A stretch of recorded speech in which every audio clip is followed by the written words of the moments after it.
YCP పాలనంత అరాచకంగా జరిగింది. ఆ పాలనలో ఏ ఒక్కళ్ళు కూడా సంతృప్తిగా లేరు. ప్రజలు భయపడిపోయారు, వణికిపోయారు. ఎలాంటి రాజకీయ కార్యక్రమాలు చేయాలన్నా సరే భయపెట్టేటటువంటి అరాచకం చేశారు.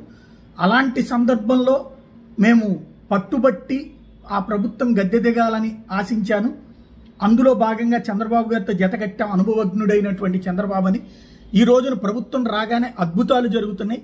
సంక్షేమం అద్భుతంగా జరుగుతోంది, అభివృద్ధి అద్భుతంగా జరుగుతోంది. ప్రజలు కోరుకున్నటువంటి పాలన ఇది.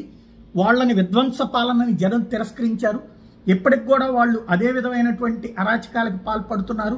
రఫా డైలాగులు లాంటి వాటితో, సినిమా డైలాగులతో నిజ జీవితంలో జీవించాలనుకుంటున్నారు. అలాంటి వాళ్ళని ప్రజలు క్షమించరు, అంగీకరించరు. జగన్ని ఇక జీవితంలో ముఖ్యమంత్రిని కానివ్వను, జగన్ జీవితంలో ముఖ్యమంత్రి కానివ్వను. రాబోయే 15-20 సంవత్సరాల పాటు కూటమి ప్రభుత్వమే అధికారంలో ఉంటుంది. ఇది తాజాగా పవన్ కళ్యాణ్ ఇచ్చినటువంటి స్టేట్మెంట్.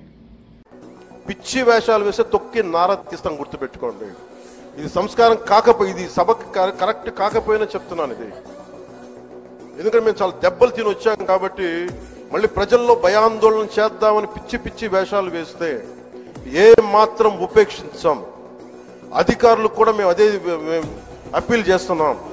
మీరు దయచేసి any anti constitutional, any anti government, please kindly take care and make sure you implement the law. Make sure it should be within the legal framework. Thank you. Jai Hind, Jai Bharat.